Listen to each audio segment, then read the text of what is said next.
Holmes ne revint qu'à 5h30. Alerte et souriant, il paraissait d'excellente humeur.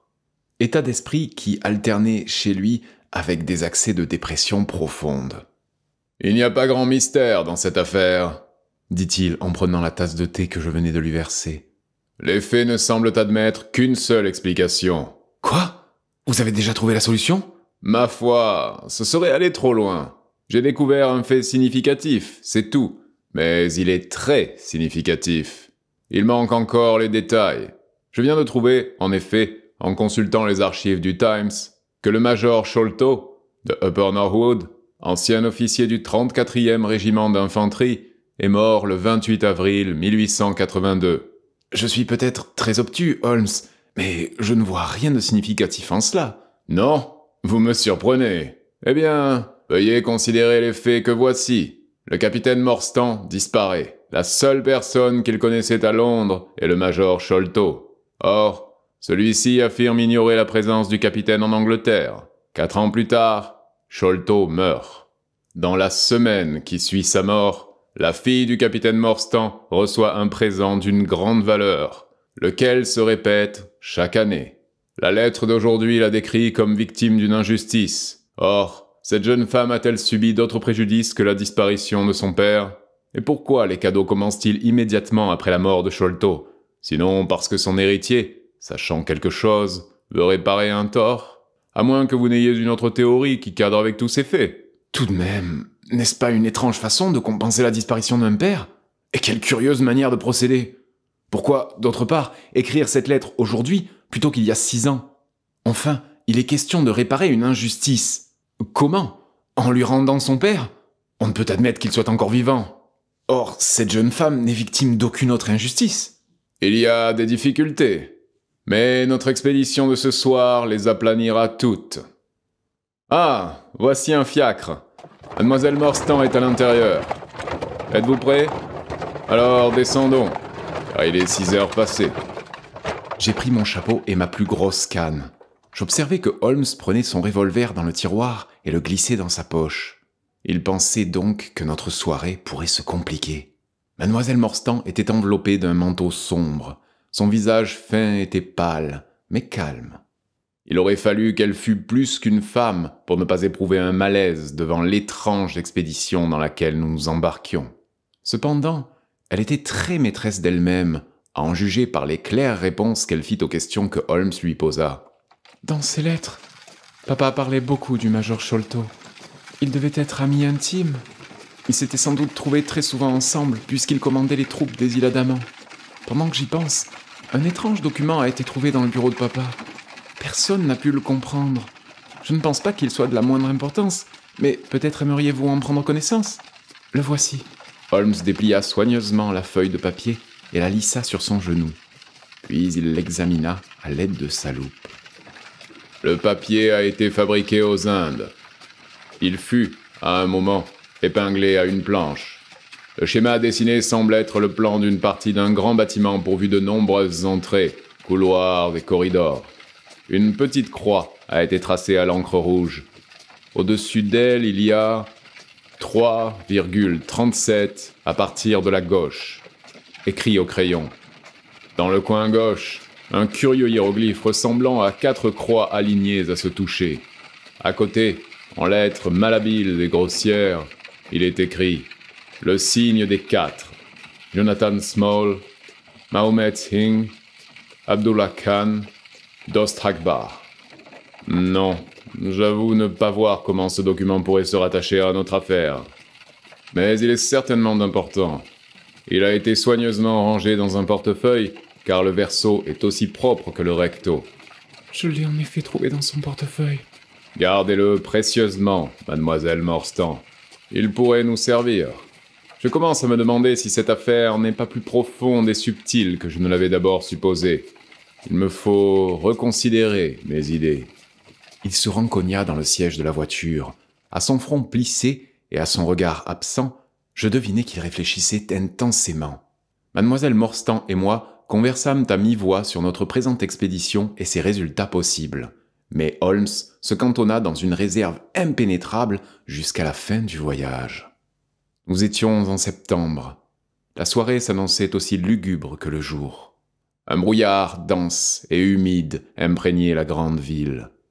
Des nuages couleur de boue se traînaient misérablement au-dessus des rues bourbeuses. Le long du Strand, les lampadaires n'étaient plus que des points de lumière diffuses et trempés, jetant une faible lueur circulaire sur le pavé gluant.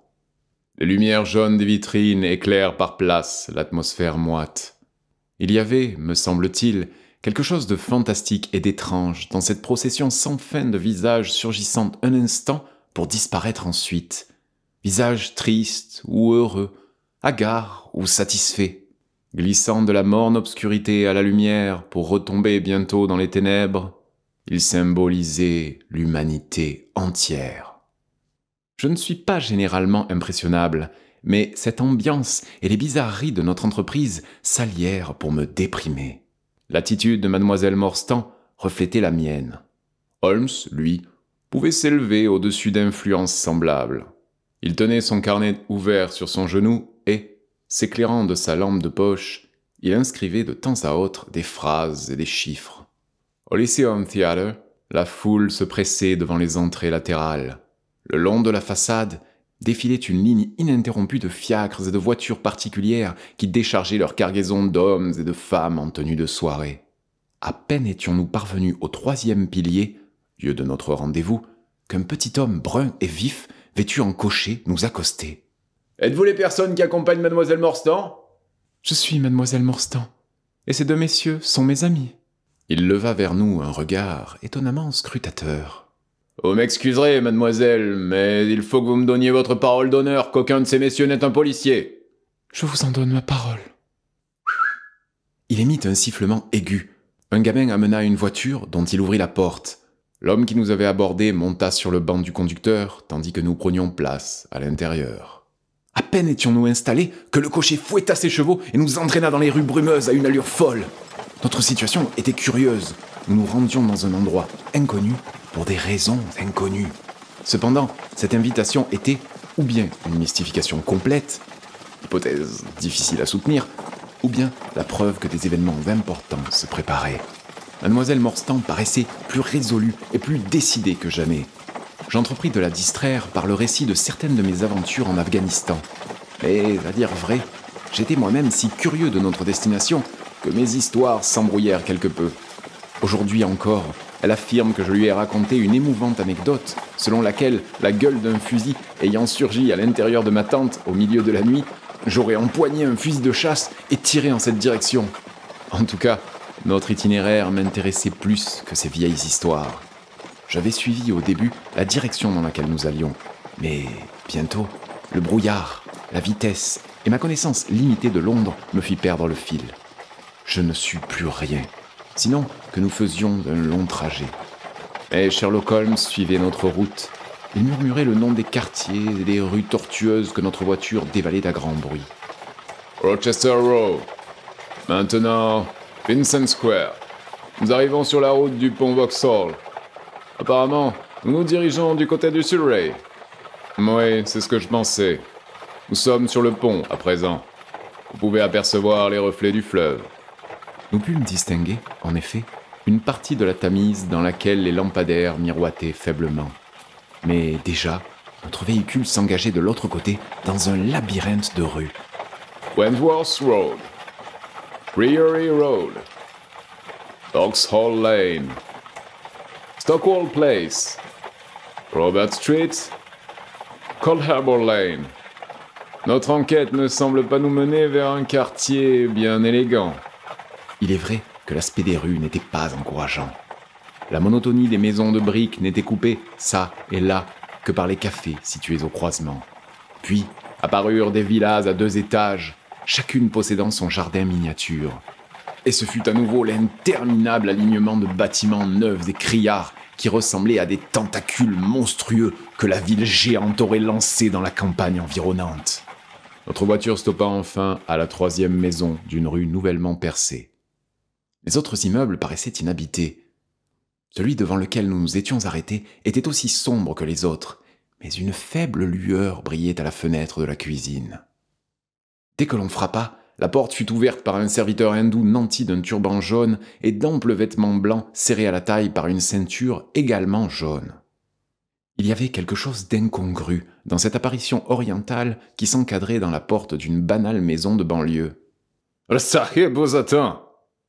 Au même moment, une voix pointue et criarde s'éleva de l'intérieur. « Faites-les entrer, équipe de gare! Introduis-les tout de suite !»